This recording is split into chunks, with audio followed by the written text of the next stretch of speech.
Muy buenas noches, bienvenidos a Hablando Claro. Gracias por estar al otro lado, por seguirnos, por cada semana las muestras de cariño que nos van llegando a este programa. Y gracias por acompañarnos esta noche. Hoy es un día especial, es un día que cambia la historia de Canarias, de España, podemos decir del mundo, porque tenemos nuevos reyes de España. Hoy por fin ha sido proclamado Felipe VI, nuevo rey de España, junto a la nueva reina doña Leticia. Y esa fotografía de familia que tenemos desde hoy, no sabemos cuántos años, pero sí desde hoy tenemos, sigue vigente la monarquía parlamentaria en este país. Hay un montón de felicitaciones al nuevo rey entrante, al rey saliente, a Juan Carlos I, y el mensaje de esperanza también del nuevo rey que tenemos, de un nuevo tiempo, una monarquía cercana al pueblo, a los parados que tenemos, a la crisis. Habló el nuevo rey de España de tecnologías, de protección medioambiental, de relaciones internacionales. De hecho, su primera visita oficial va a ser a Marruecos. Los canarios estamos muy cerca de Marruecos, esperamos que esa visita sea positiva también para Canarias. Y por otro lado, ayer despedimos a la selección española de fútbol, se nos va ya del Mundial, también es polémica en las redes sociales, se habla de cambio también, de regeneración. Hablamos también esta semana de ese índice de pobreza que subió en Canarias los últimos años hasta el 14%, y cómo esa cesta de la compra de los canarios ha ido reduciéndose casi a 3.500 euros anuales. Bueno, pues Cáritas sigue dando datos un poco alarmantes en este sentido, de mayor atención, y todos estos temas que tenemos sobre la mesa, y temas también internacionales, como la petición que ha hecho Irak esta semana al presidente de Estados Unidos, Obama, para que intervenga incluso con bombardeos en la zona norte de este país, dados los ataques terroristas que están sufriendo. Una semana intensa, como todas las que tenemos, no solamente este mes, sino llevamos un año muy intenso de mucho cambio, y también tenemos cambios en Canarias. Este fin de semana es el Congreso, el Consejo Insular de Coalición Canaria, se están debatiendo candidatos, hay un montón de movimientos interesantes en la política de Canarias, y yo como periodista me siento muy orgullosa y muy contenta de tener para mí una persona clave en la política canaria. Estamos esta noche con José Miguel Barragán. Él es secretario general de Coalición Canaria, es diputado también en el Parlamento de Canarias y el portavoz además. Yo estoy contentísima, se lo estaba comentando, de tenerle esta noche aquí. Como periodista, si lo hiciera aposta, creo que no me había salido. Pues muy bien, muchas gracias.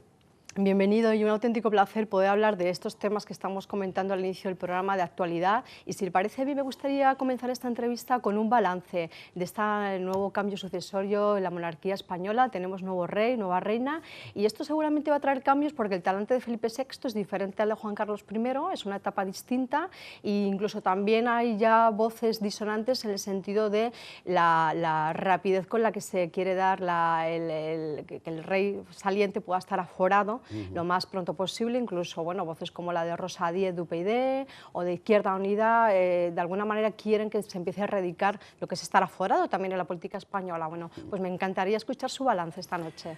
Bueno, pues efectivamente, como tú empezabas al principio, un nuevo tiempo, un nuevo rey, estamos en el siglo XXI y efectivamente pues la monarquía también es parte de la sociedad y tiene que adaptarse a estos nuevos tiempos, ¿no? Aforamiento. Yo estoy en contra de los aforados, ¿no? Creo que perjudican más al que supuestamente está aforado que lo que le beneficia, ¿no? Porque en la medida que subes hacia arriba en los tribunales tienes menos posibilidades después de plantearte otro tipo de defensas. Por lo tanto, yo estaría simplemente por un aforamiento que estuviera muy vinculado a lo que son, por lo que dices o por lo que hablas en un ayuntamiento, en un parlamento, que es para lo que realmente se creó, no para otro tipo de delitos. Y efectivamente estamos en un nuevo tiempo, un siglo XXI que ha empezado con casi una década de retraso. Es en el 2010 donde hemos visto esa eclosión con la crisis de cosas nuevas, nuevas formas de hacer política, nuevas formas de comportamiento, nuevas exigencias de los ciudadanos, y bueno, y hay que vivirlo, ¿no? Hay que vivirlo y yo creo que todavía no tenemos ni siquiera la dimensión exacta de lo que puede ocurrir.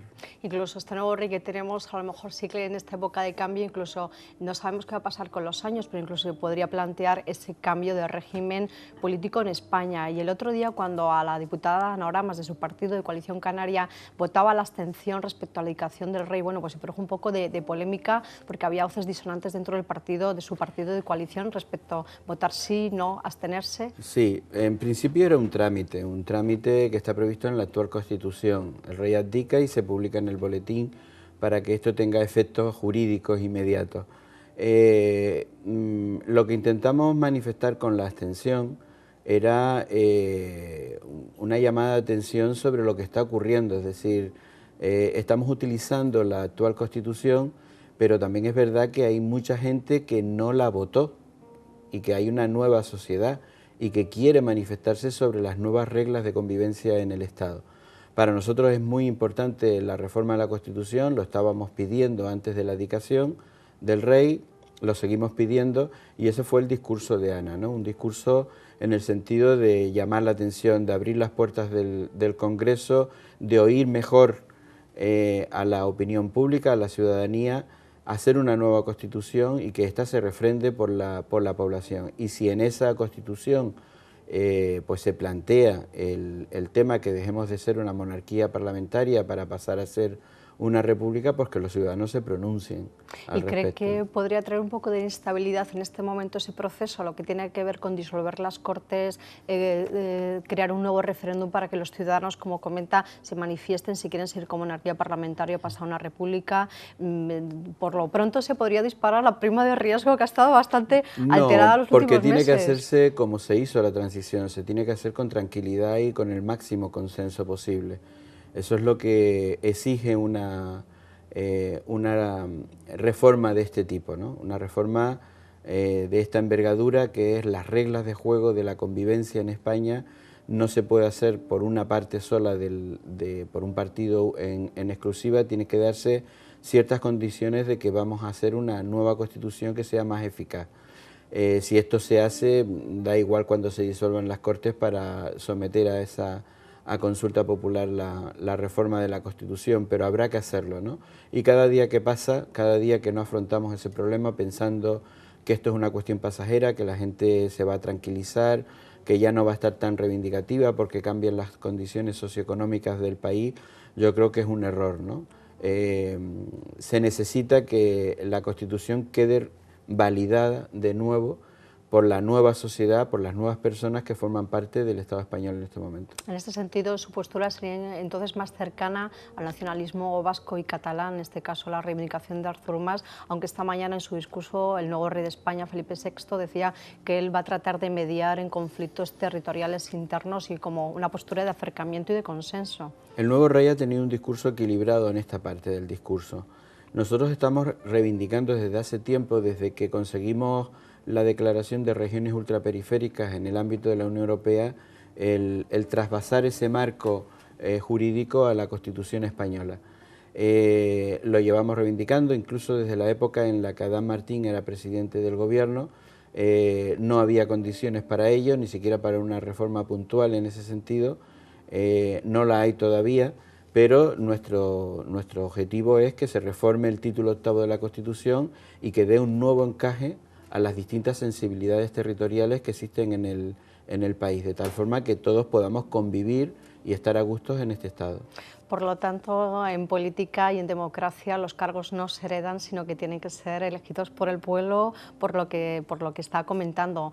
Hay una polémica abierta y además hoy en los medios de comunicación algunos la recogen entre la candidatura que se presenta de Carlos Alonso este sábado en un consejo insular que hay de Coalición Canaria. Sin embargo, él ha heredado, por decirlo de alguna manera, este cargo de presidente del Cabildo Insular de Tenerife, cuando es el único cargo que pueden votar los ciudadanos por designación directa. ¿Cree que eso también debería de cambiar y los ciudadanos realmente deberían de elegir al presidente del Cabildo y no, entre comillas, esa especie de imposición que se da en este cargo, en este caso? No, no se ha dado ninguna imposición. El cargo de presidente del Cabildo es de los pocos que se eligen, igual que los senadores de las islas no capitalinas, que se eligen directamente. En el caso de los presidentes de Cabildo, se elige la lista, el candidato a la presidencia del Cabildo o el presidente del Cabildo será el de la lista más votada. Cuando éste renuncia por alguna situación, pasa a ser el siguiente, y así sucesivamente, de esa lista más votada. Por lo tanto, estábamos en un proceso donde al renunciar Ricardo, pues se plantea que el segundo es quien ocupa esa responsabilidad, que es Carlos Alonso. Y otra cosa distinta es que la organización decida, como puede hacer este sábado, elegir a Carlos Alonso como el candidato para las próximas elecciones.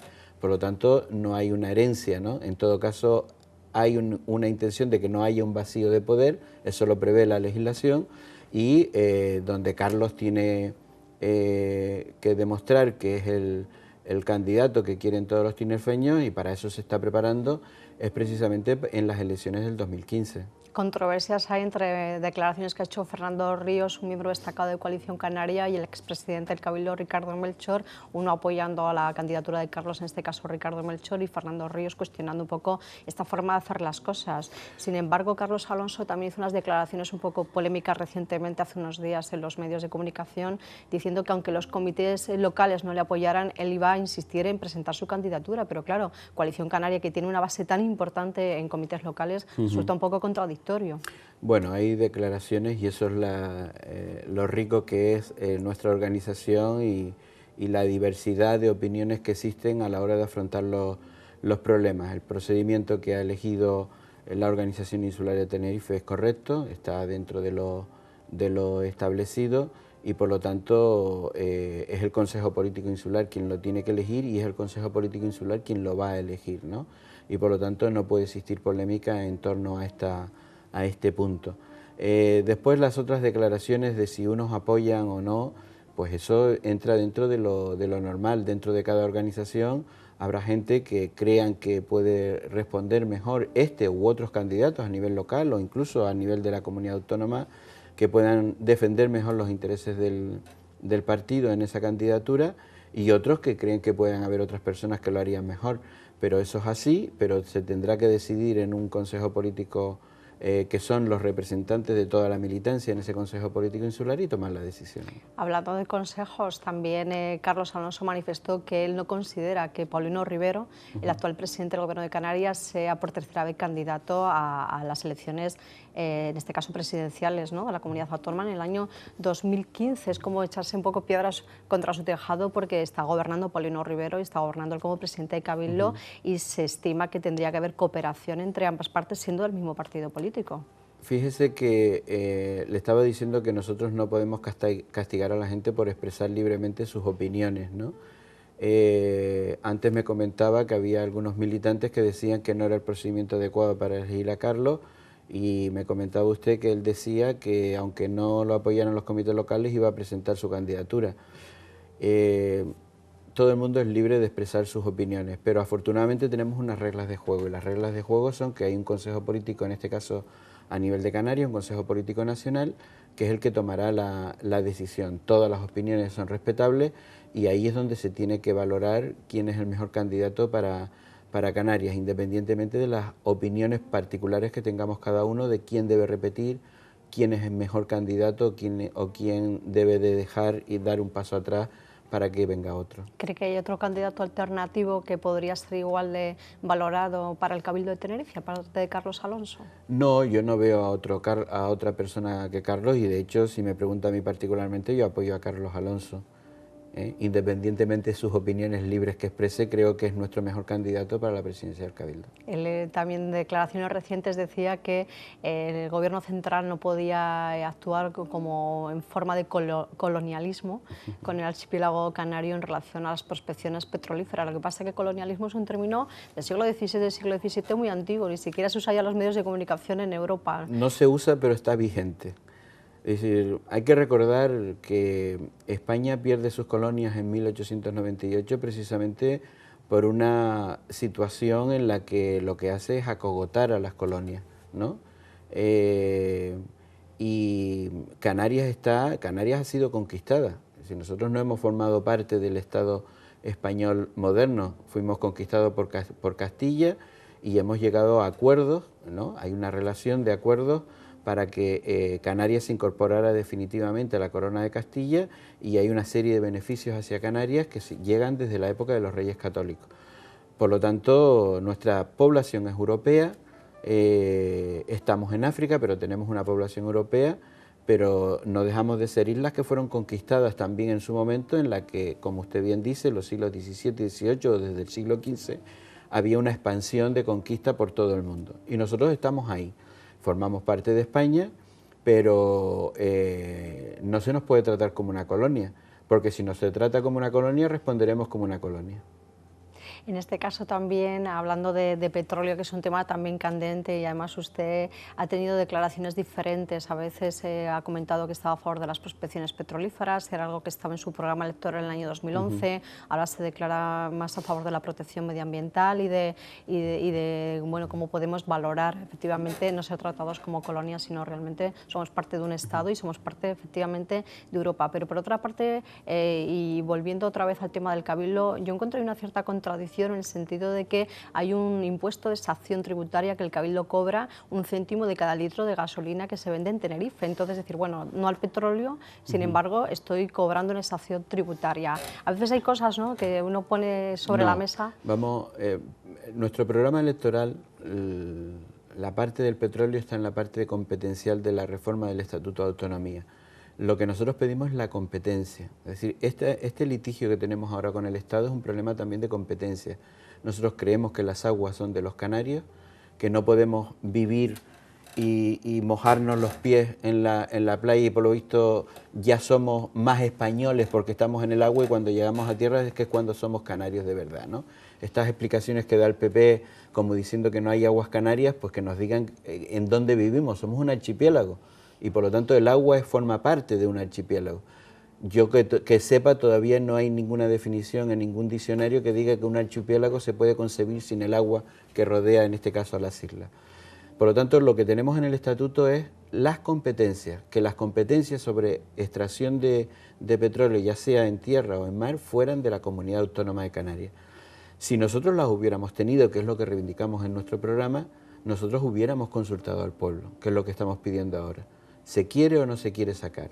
Y nuestra opinión como partido, a pesar de que lo hubiéramos consultado, es que no, por las razones que hemos dado, razones medioambientales, razones económicas desde el punto de vista de lo que puede afectar al turismo, y porque no creemos que vaya a dar esos puestos de trabajo ni vaya a dinamizar la economía como está diciendo el PP. Cosa distinta sería que efectivamente nosotros fuéramos como otros países donde el petróleo es al 100% del país, pero esto va a ser de una compañía que lo va a vender al mejor postor, al mejor que se lo pague en el mundo cuando los traiga, si es que hay petróleo definitivamente. Y esas son las grandes diferencias que tenemos nosotros con el Estado, y por lo tanto nos negamos rotundamente a la posibilidad que se extraiga petróleo. Y por otra parte, también ha salido hoy la noticia de que quieren crear un impuesto para gravar esas prospecciones petrolíferas y por lo tanto darle un dinero a Canarias. Pues tampoco nos vendemos. Si esto no es una cuestión de dinero, es decir, cambio mis principios por dinero. Estamos convencidos de que es malo para el archipiélago y por lo tanto lo vamos a rechazar. Vamos a rechazar también que se intente comprar a la población canaria diciéndole, tú estás en contra, pero toma 1.000 euros y ahora, a partir de ahora que te doy 1.000 euros, entonces vas a estar a favor. Se han presentado 200.000 firmas en la sede de Repsol en Madrid a través de 5 ONGs de carácter medioambiental, como por ejemplo Greenpeace, contra las prospecciones petrolíferas. Se está esperando también la resolución del Tribunal Supremo respecto a los 7 recursos interpuestos por este tema, mientras el ministro de Turismo, Industria y Energía, José Manuel Soria, ha dicho que él está muy tranquilo con el procedimiento que se está llevando. Y bueno, estamos en un momento candente, porque además esta zona de, sobre todo Lanzarote, mirando hacia Marruecos, es una zona protegida de delfines y ballenas, es decir, estamos tocando muchos palos. Estamos tocando muchos palos, nosotros también estamos tranquilos porque en un Estado de Derecho, cuando las cosas se van a dirimir en los tribunales y decidimos que se vaya a los tribunales, porque estamos tranquilos y vamos a aceptar lo que salga de los tribunales. Otra cosa es que todavía quede capacidad de recursos ante esa decisión o otras vías jurídicas que no hayamos explorado para seguir trabajando con tal de paralizar las prospecciones.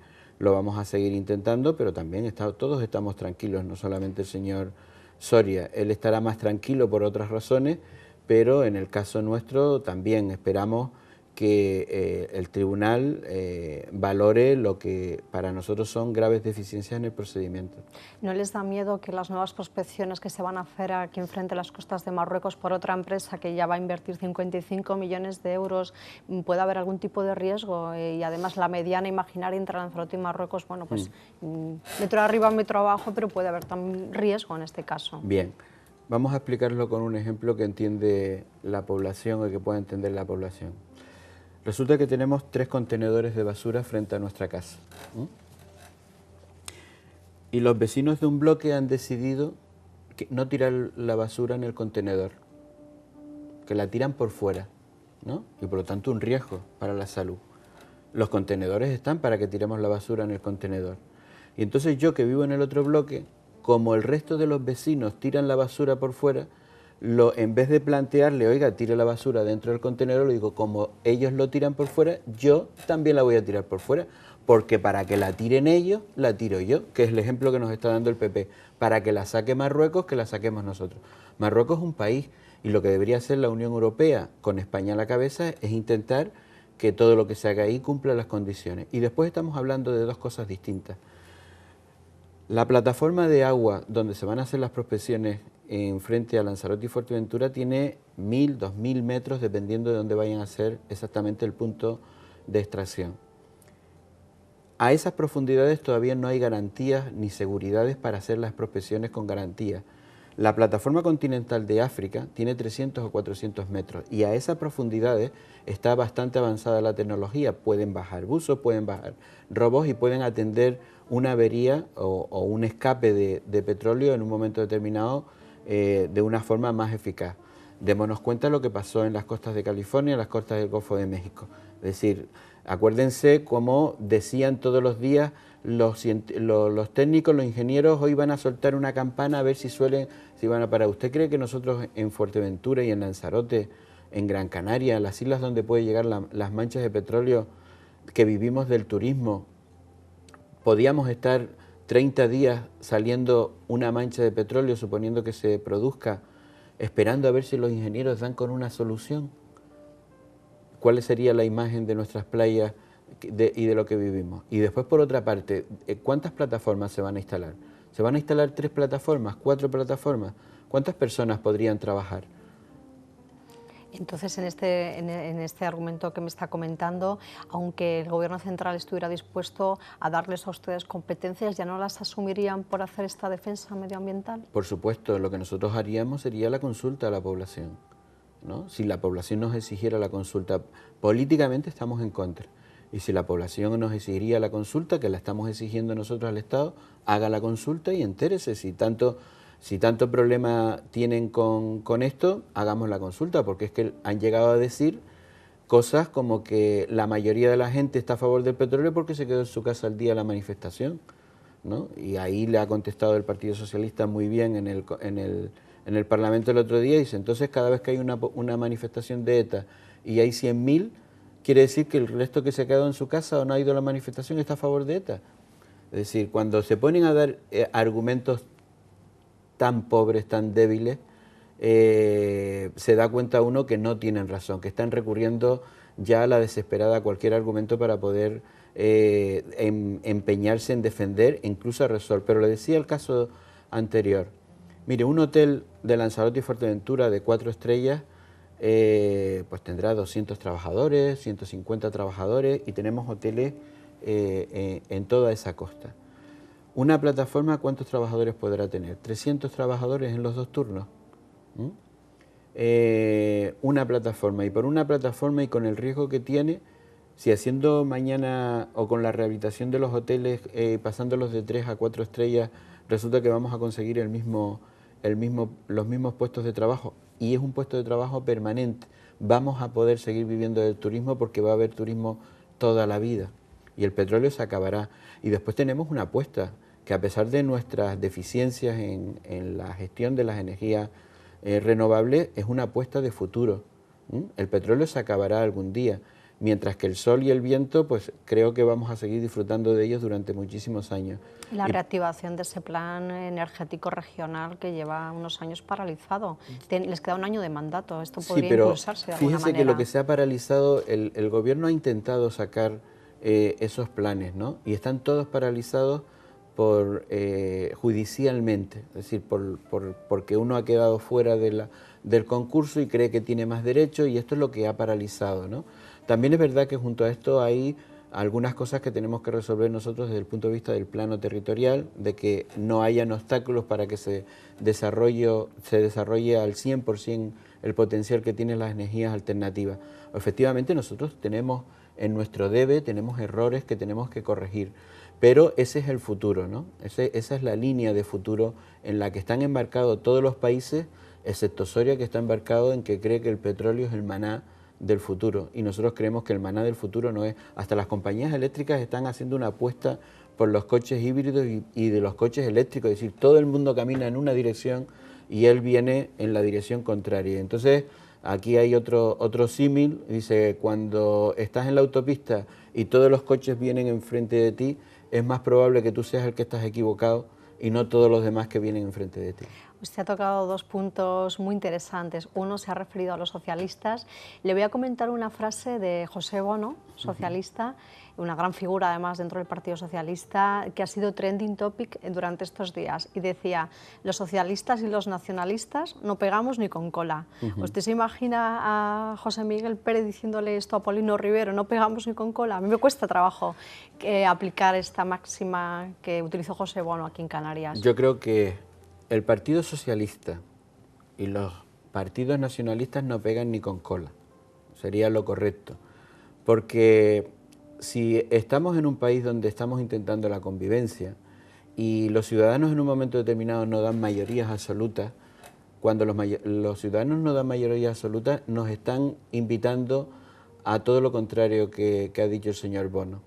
Yo no quiero que usted gobierne con mayoría absoluta, póngase de acuerdo con los que se puedan poner de acuerdo. Y en esa ponerse de acuerdo estamos también los nacionalistas, que los nacionalistas pueden ser de izquierda, de derecha o de centro progresista, como nos definimos nosotros. Usted ha hecho una gran labor, disculpe que le interrumpa un momento, porque me parece un gran mediador, aparte de un gran político, me parece que usted es una figura mediadora dentro del partido de Coalición Canaria, y en este caso, por ejemplo, hablando de los socialistas, cuando esa carta abierta del alcalde de Santa Cruz, José Manuel Bermúdez, y de Hilario Rodríguez, del concejal, pidiendo la revisión de ese pacto de gobierno con el Partido Socialista a través de unas declaraciones del primer teniente de alcalde, José Ángel Martín, donde se pedía que se le destituyera, porque había unas declaraciones, entre comillas, de un supuesto pelotazo urbanístico con el Plan General de Ordenación, que por cierto se publica también ahora, ¿no? de Santa Cruz, por fin, después de 20 años de larga espera.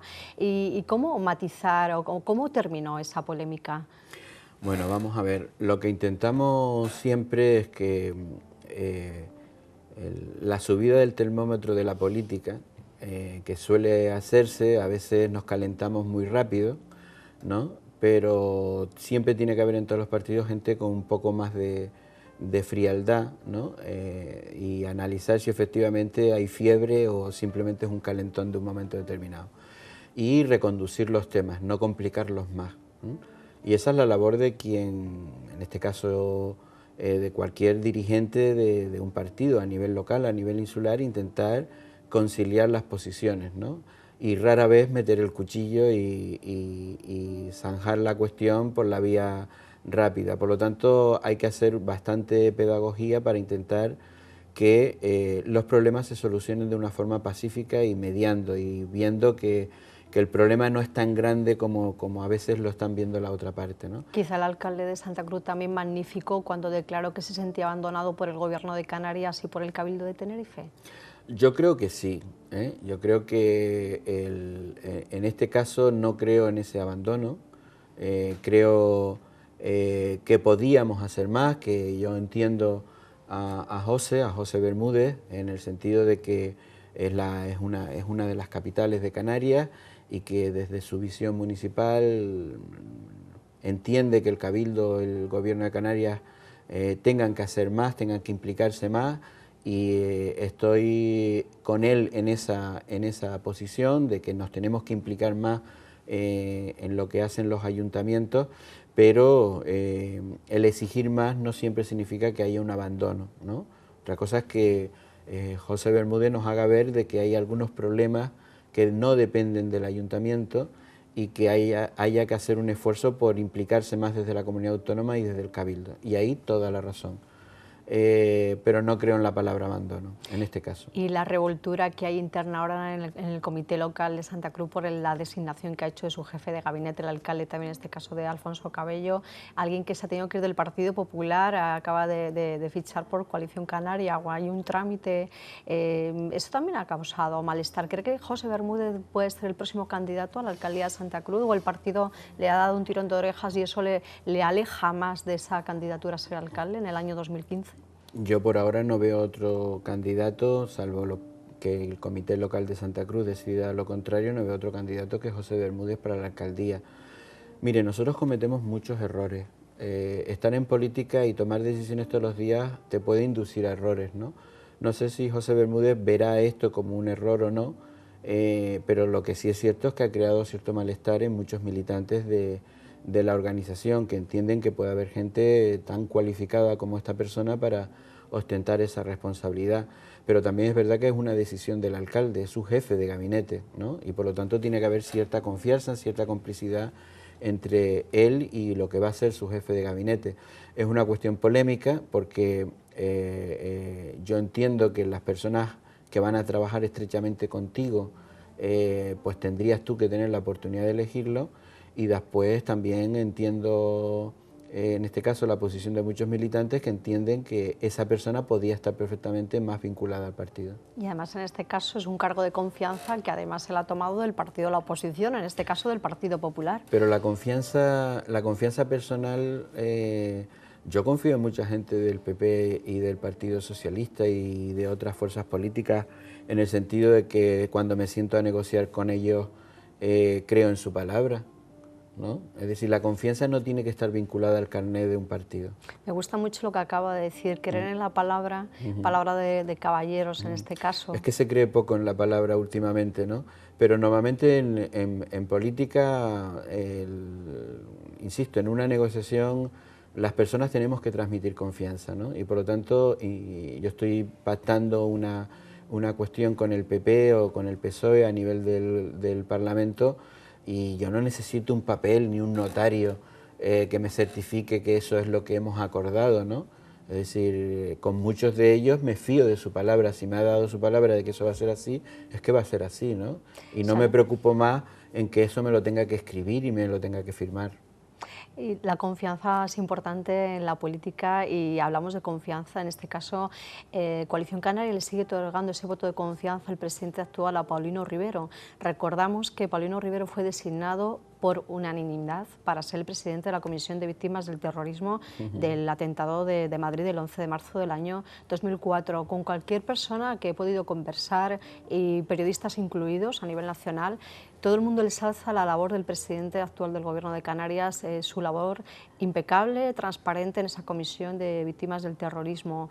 A veces a los ciudadanos se nos olvida que la figura del presidente que tenemos también ha hecho un trabajo de mediación importante en la política nacional, en este caso, y además con un tema tan delicado como el terrorismo, que esta mañana además el nuevo rey Felipe VI también hacía en su primer discurso una alusión, ¿no? Ese arropamiento, ese abrazo a las víctimas del terrorismo, además fue aplaudido dentro del Congreso de los Diputados.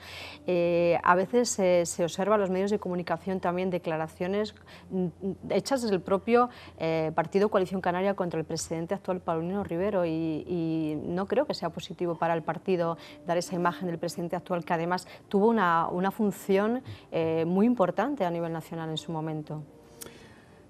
La política tiene estas aristas, ¿no? Tiene estas aristas, pero hay que entenderlas. Estamos en un cambio político en el que los ciudadanos demandan más participación en las decisiones que se toman también en los partidos. Insisto en un comentario que hice al principio. No debemos criticar o desautorizar a la gente por las cosas que dice, o dónde las dice. siempre y cuando estén dentro de un ámbito normal y aceptable de una visión y de expresar una visión. Coincido con ustedes que efectivamente no es la mejor imagen para el partido, pero también es verdad que no puedes ponerle un esparadrapo a la gente en la boca. Esto va con cada uno, ¿no? De cómo ve la política y cómo la quiere desarrollar, pero hay libertad de expresión dentro del partido.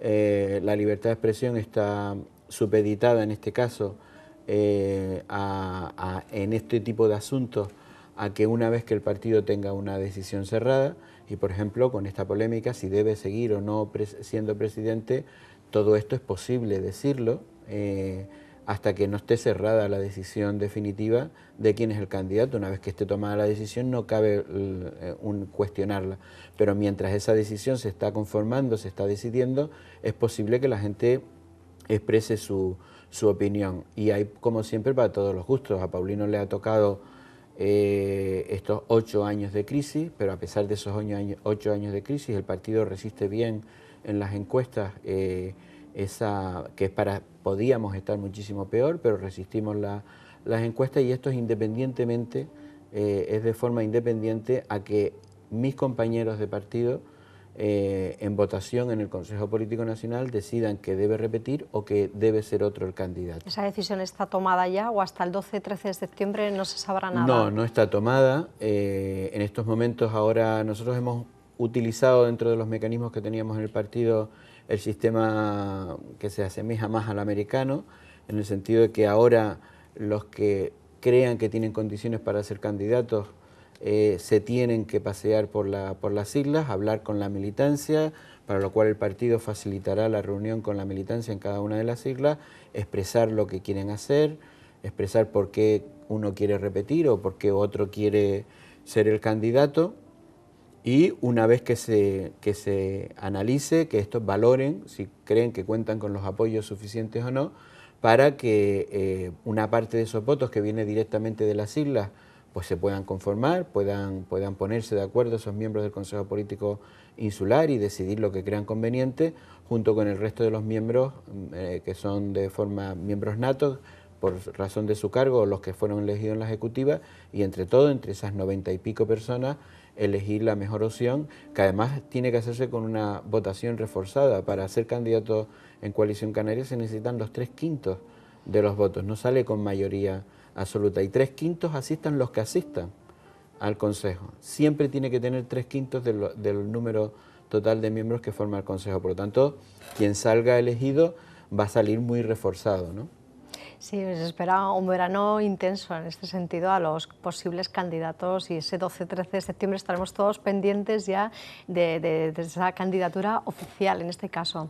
Me gustaría invitarle a una cena solidaria que va a haber el 5 de julio, el próximo 5 de julio, aquí en el sur de Tenerife, además, en el Hotel Villalba, que está muy cerquita de aquí, en Vilaflor. Lo lleva la familia Reverón, que son un encanto de gente. Pues el día 5 de julio estaré en Santander, estaré en una visita a Bilbao y Santander, y me va a ser difícil estar en los dos sitios a la vez, pero te lo agradezco muchísimo. Pues ellos organizan una cena solidaria de apoyo a la Asociación Española contra el Cáncer, precisamente. Invitar a nuestros telespectadores también que nos están escuchando y viendo a esta cena solidaria. Y hablando de cáncer, ayer hubo un debate muy intenso entre la consejera de Sanidad, un debate en el Parlamento de Canarias, muy intenso, entre la consejera de Sanidad, Brígida Mendoza, y Mercedes Roldós, del Partido Popular.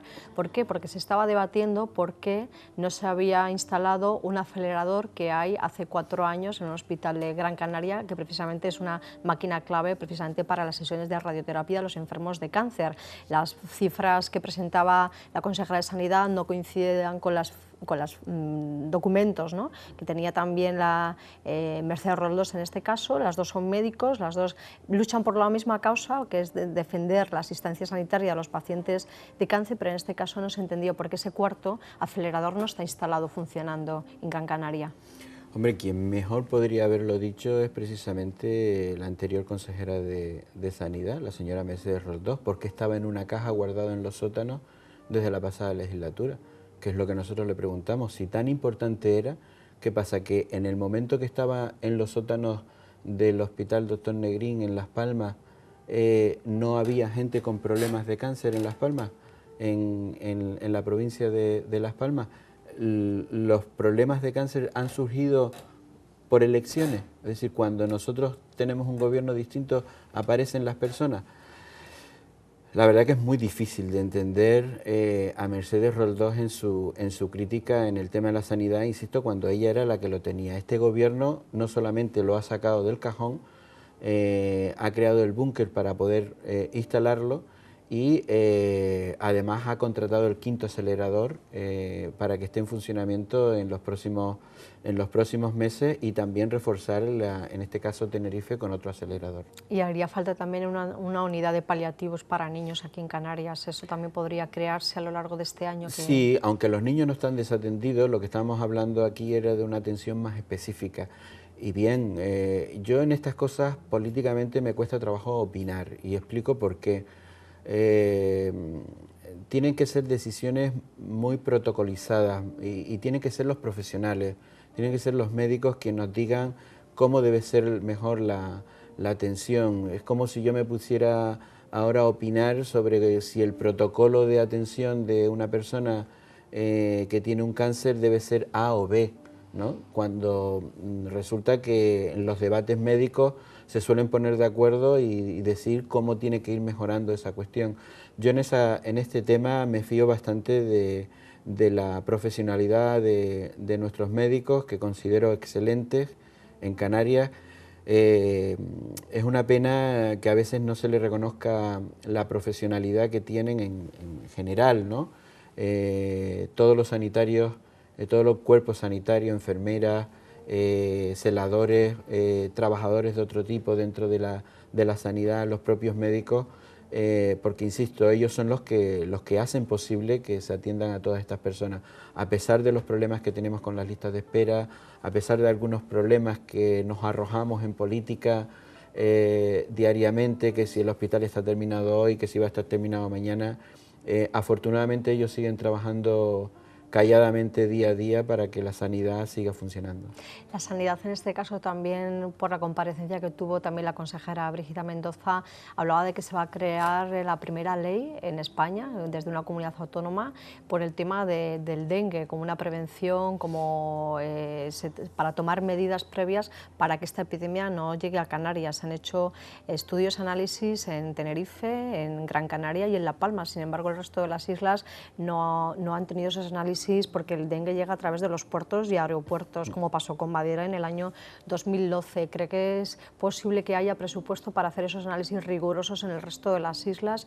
Y además esta ley se espera en los próximos meses de aprobación, precisamente de prevención con el dengue. Hay un tema de cálculo de probabilidades de la enfermedad, ¿no? Canarias, en su proyecto de internacionalización de su economía, pues cada vez va aumentando el nivel de relaciones con los países africanos, empiezan a haber más barcos que viajan de forma directa a traer o llevar mercancía, y también en el espacio aéreo, en lo que son los vuelos internacionales, algunos de esos países se empieza a hacer más frecuente. Por lo tanto, hay una probabilidad, estamos en África, lo vuelvo a recordar, somos europeos, pero estamos en el continente africano y tenemos que hacer todo lo posible por prevenir, ¿no?, que no ocurra nada de eso, ¿no? Y por lo tanto, todas estas medidas son preventivas, no es para alarmar a la población, sino para que la población tenga la seguridad de que si ocurre algo, estamos preparados para atender una emergencia de este tipo. Respecto a la ley de la vivienda recientemente aprobada, bueno, esa reforma que ya se llama popularmente ley antidesahucio, ¿tendrá la efectividad que planteaban ustedes en el Parlamento? Aunque el diputado Román de Nueva Canarias ha dicho que no va a ser tan efectiva, el Partido Popular también la cuestiona, ya fue anulada constitucionalmente una ley parecida en Andalucía y en Navarra, y por otra parte la consejera de Vivienda, Inés Rojas, comentaba que puede llegar a acuerdos ya con bancos precisamente para alquilar viviendas a un coste bajo a personas en exclusión económica. Esa expropiación de la vivienda durante 3 años, no de la propiedad, pero sí del uso por parte de los bancos mientras esas personas no puedan pagar vivienda, todo eso no puede crear en cierta forma, se puede llegar a todos esos casos de problemas de viviendas con esta ley que acaban de aprobar ustedes. La posibilidad de que se actúe contra el banco, de todo lo que dice la ley, es la última opción. Es decir, no es la primera. hemos focalizado mucho como que esta es la solución y esa solución es la última solución. ¿Cuáles son las soluciones que hay antes de llegar a esta? Pues precisamente la mediación. Es decir, que el gobierno haga un proceso de mediación, firme acuerdos con la banca, de tal forma de que, por ejemplo, en las próximas semanas se anunciará algún acuerdo con alguna entidad bancaria importante que tiene un número importante de viviendas en Canarias, de tal forma que lo que intentemos es, primero, evitar el desahucio, ¿no? O el alzamiento, es decir, o que se quite a una persona que está en alquiler. Segundo, ayudar a que se puedan poner de acuerdo el banco y esa persona, de tal forma que, dada su situación económica actual, se rebaje lo que tiene que pagar a una situación en la que esa persona lo pueda asumir, de tal forma que no sea desahuciada y que cuando la situación económica le cambie, pues pueda volver o no, de acuerdo con el banco, a su antigua hipoteca. De tal forma que la gente no salga de la casa que está viviendo en estos momentos. Eso es lo que estamos trabajando ahora. Y está funcionando, es decir, funciona. Los bancos también cuidan su imagen, ¿no? Y los bancos se han encontrado también con una imagen de que los ciudadanos son conscientes de que se les ha ayudado con miles de millones de euros para que no caigan, mientras que a miles de personas no se les da ninguna ayuda en el caso de que ese mismo banco al que se le ha ayudado le quite su casa. ¿Cree que Visocan también hace una gestión correcta en este caso? Visocan es la que va a ser el agente mediador. Muchas personas están esperando vivienda. Sí. Muchos ciudadanos me han pedido que le pregunte a usted cuándo se puede hacer esas entregas de viviendas. Hay gente esperando durante meses. Sí, pero tenemos que cumplir unos trámites, es decir, esto no es coger las casas y decirle, bueno, ¿quién fueron los primeros 30 que llegaron aquí y presentaron la solicitud? Pues estas son la gente y las entregamos inmediatamente. Vamos a ver, hay unos procedimientos reglados y precisamente para protegerlos a ellos en sus derechos. Porque usted imagínese que nosotros hacemos una primera adjudicación. Para que los ciudadanos que tengan en estos momentos estén en una situación de ese tipo, hacemos la primera adjudicación de vivienda, ¿no? Y nosotros, con esto de darnos prisa, ¿no?, esta prisa que nos pide, le damos las llaves de la vivienda a los primeros adjudicatarios. Y la gente entra en su casa y pone la luz y llama al agua y mete sus muebles, ¿no? Pero hay gente que se quedó fuera, que ha hecho alguna reclamación, pero como nosotros le hemos dado la llave rápidamente al primera adjudicación, resulta que después alguien de los que ha reclamado tenía razón en su reclamación, pero no esperamos, porque lo importante es aparecer entregando las llaves, como nos dice el PP. ¿Qué hacemos con esta persona que tiene derecho y que una de las que entró no tenía derecho? ¿Cómo lo resolvemos? ¿Cómo hacemos para entrar en esa casa ahora, quitarle todos los muebles y salga usted y entre la otra persona? ¿Por qué esperar a ese drama? Esperamos un poco más en lo que dice la ley las leyes administrativas, pues 15 días, 30 días, el tiempo que tenga esa persona para recurrir, ¿no?, el tiempo para decidir la administración, y cuando lo tengamos de forma definitiva, y ahora entregan las llaves, pero ya van a tener la certeza de que no van a tener en un 90 y pico % de posibilidades de que estén todavía en la incertidumbre si van a salir o no van a salir de sus casas por un procedimiento administrativo ajeno porque haya una denuncia. Eso es lo que estamos intentando, y todos esos plazos hay que cumplirlo, tienen que entregarse las viviendas, tienen que estar revisadas de que están en condiciones. Usted imagínese también que nosotros, ¿ya terminaste la vivienda, constructor? Sí, pues venga, ya están las llaves y todo, ¿está limpio eso? Sí, pues ya vamos para adentro con la gente. Y después resulta que la gente entra y empieza a ver vicios ocultos. Las ventanas no están bien terminadas, alguien tiene que hacer ese proceso en la construcción de revisión, y todo esto lleva unos tiempos, ¿no? Yo entiendo esta cuestión, pero no hay viviendas cerradas años y años y años y no se adjudican. Eso es completamente falso. Si hablamos de revisión, ¿cree que habría que revisar la ley electoral en Canarias? Y eso se ha comentado muchas veces, desde diferentes grupos se ha pedido incluso cambiar la forma de representación del Parlamento, tener menos parlamentarios. Por ejemplo, Ignacio González del CSN el año pasado, hace unos meses, dijo, bueno, ¿y por qué no se puede reducir incluso al 50% de parlamentarios para también ahorrar presupuestos? ¿Cree que es factible tanto ese ahorro de parlamentarios y, por otra parte, el cambio de la ley electoral para que la representación cambie y a lo mejor esa desigualdad que hay de votos en las islas menores, con mayoría de votos que se piden por ciudadano, ¿no?, y representación, haya más equilibrio? Pero es que el equilibrio es lo que existe ahora, el equilibrio existe. Antes de llegar la autonomía a Canarias, nosotros vivíamos y había unas mancomunidades de cabildo, y lo que decidían las mancomunidades de cabildo, que estaban gobernados por el Cabildo de Tenerife y el Cabildo de Gran Canaria, era lo que se hacía, y se decidía ahí lo que se repartía el resto de los cabildos. Cuando llega la comunidad autónoma, cuando llega el gobierno autonómico y llega el Parlamento, lo que se hace es también dar un equilibrio territorial, independientemente de la gente que viva. Y esto no es nuevo. Es decir, los senadores de Nueva York son los mismos que tiene Alaska, y la diferencia de población es abismal. Los territorios vascos tienen distintas poblaciones, pero la representación es la misma, porque se busca también un equilibrio insular, y somos un archipiélago, y tenemos que quitar el pleito insular de en medio. Y esto es lo que ha traído este sistema. Ahora, dicho esto, estamos de acuerdo en la reforma del sistema electoral, y de hecho hay una propuesta presentada en el Parlamento dentro de la reforma del Estatuto de Autonomía en la que se bajan los topes electorales, de tal forma que puedan haber otras fuerzas políticas que con menos representación popular también puedan acceder al Parlamento, y que los topes electorales actuales pues le puedan impedir entrar. Eso es lo que hemos buscado en este momento, ¿no? Y ahí espero que podamos buscar un acuerdo, si no sobre esa propuesta, sobre una propuesta que tenga más consenso entre todas las fuerzas políticas, y cerrar definitivamente esta cuestión. Pero el equilibrio territorial que existe ahora, el que no haya desconfianza sobre qué se decide en el Parlamento, es muy importante. Y después, otra pregunta que le hago yo a los detractores del actual sistema. Con este sistema jamás se ha votado por islas. Nunca. Lo único que ha existido en un momento determinado es que diputados de una determinada isla pueden ejercer el veto en un momento determinado para que los presupuestos, sobre todo en la ley de presupuestos, se discuta 48 horas más tarde, porque consideran que hay un artículo, una ley, una línea presupuestaria que puede ser perjudicial para su isla. Pero eso, que alguien lo puede ver como una cuestión negativa, yo lo veo como una cuestión positiva, llama la atención sobre esa cuestión a nivel insular. Pero nadie ha votado por islas. No han votado los 15 diputados de Gran Canaria, o los 7 de Fuerteventura, o los 8 de La Palma. En ninguna votación, siempre se ha votado en función de la representación de los partidos políticos.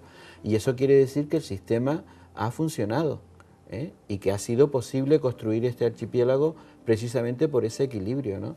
Y además me manifiesto completamente en contra de que simplemente el único criterio que esté sobre la mesa, no digo que sea uno de los criterios, digo el único criterio que esté sobre la mesa sea el de la población.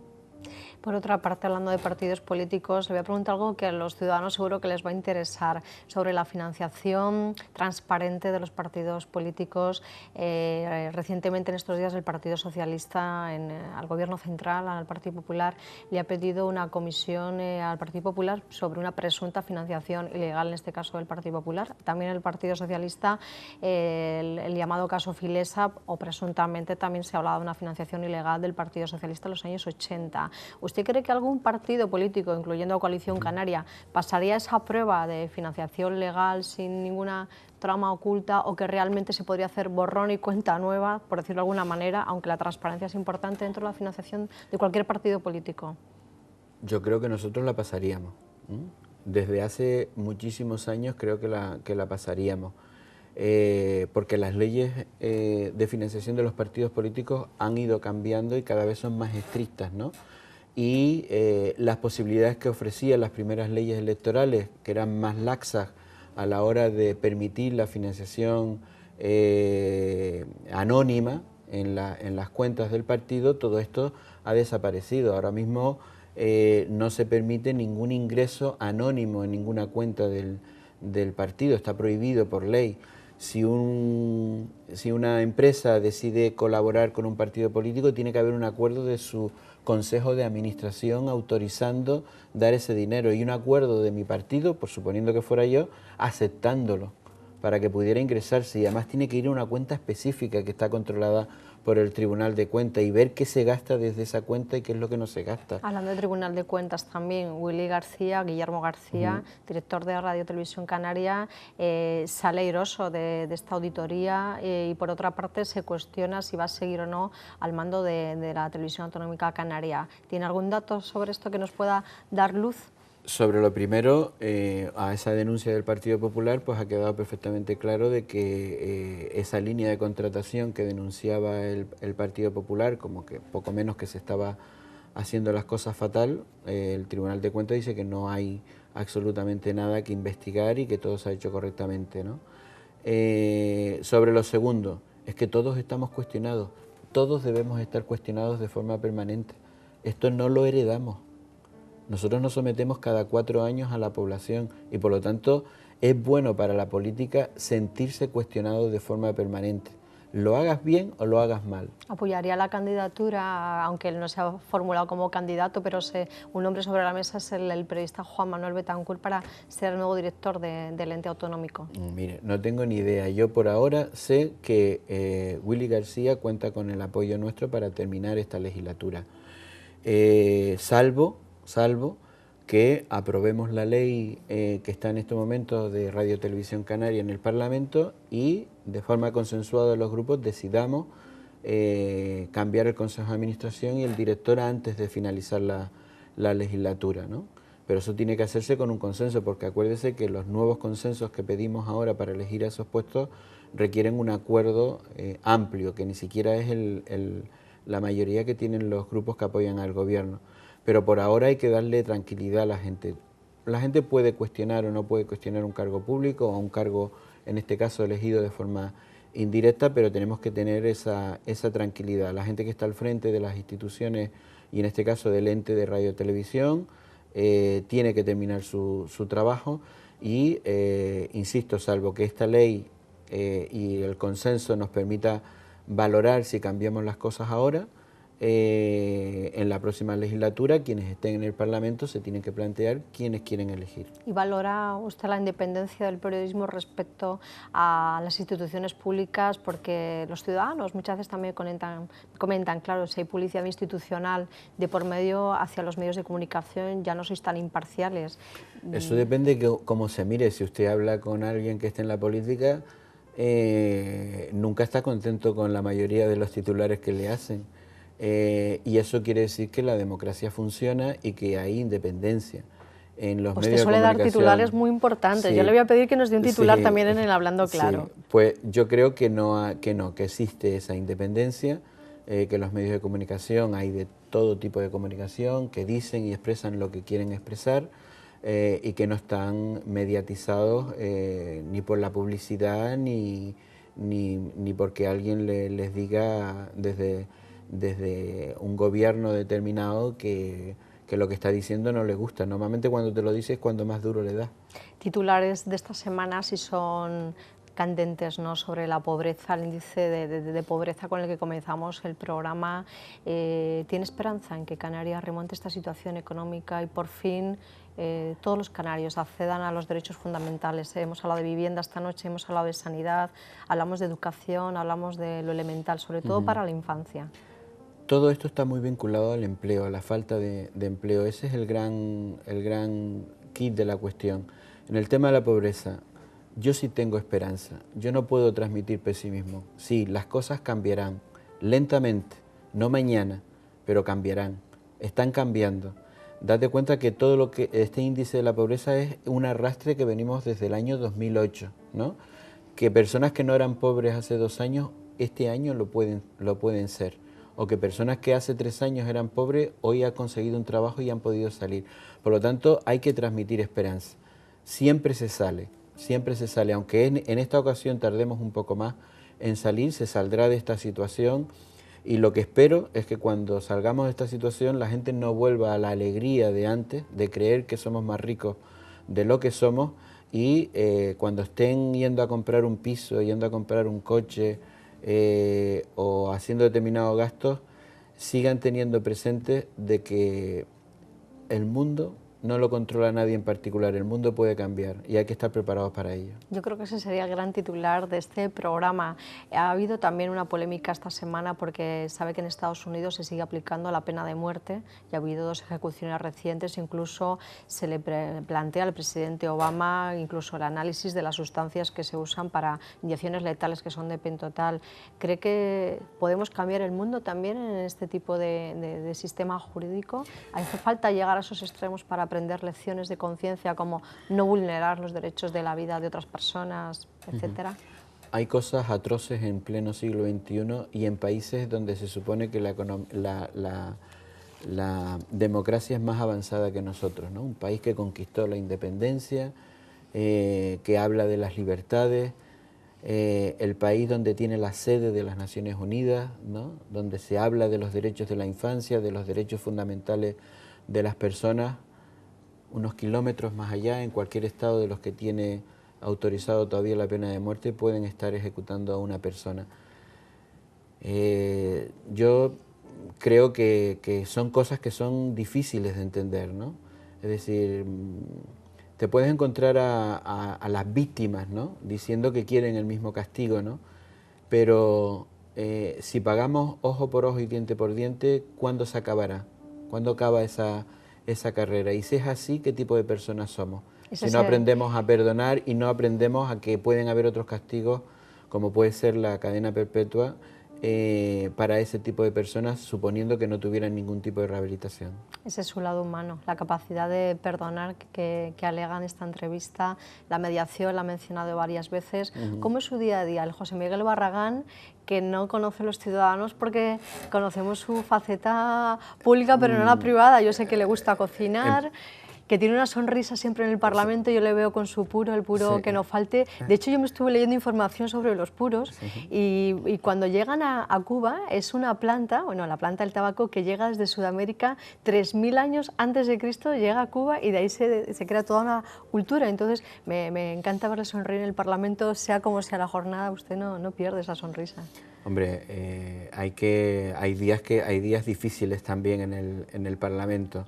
Pero sí, suelo levantarme bastante temprano, normalmente a las 6 de la mañana ya estamos operativos, porque entre las 6 y las 9 hay pocas llamadas de teléfono y nosotros necesitamos leer. Es decir, a la gente a veces se vuelve loca por vernos en todos sitios, pero nosotros necesitamos leer, necesitamos entender cosas que están escritas, aparte de ver una entrevista de radio y tal. Esto no puede ser todo cogido con pelo. Y a partir de las 9 pues empieza la actividad que a veces se desarrolla en el Parlamento, otras veces en otras islas. Mi agenda va a empezar a ser transparente a partir de la próxima semana, de tal forma que todo el mundo sepa a quién recibo, de tal forma de aportar también transparencia a lo que hacemos, que la gente sepa, bueno, pero ¿qué hace? ¿Cuál es un día normal? Y normalmente pues termino, dependiendo, hay días que puedo terminar a las 8 de la tarde y después, si se complica con algunas cenas de trabajo, pues hasta las 11 o las 12 Hablando de cenas, de la noche. ¿Cuál es su especialidad que le encanta cocinar? ¿Qué es lo que mejor se le da en la cocina? Pues mira, a mí se me da todo. Pues eso no lo puede decir cualquier hombre. Sí, se me da todo. Otra cosa es que te salga bien, pero sé cocinar de todo, ¿no? Y normalmente soy bastante creativo, ¿no? Normalmente cojo una receta y normalmente suelo cambiar algún ingrediente o darle un toque. Recetas de fuera también. Y de fuera también, sí, por supuesto, ¿no?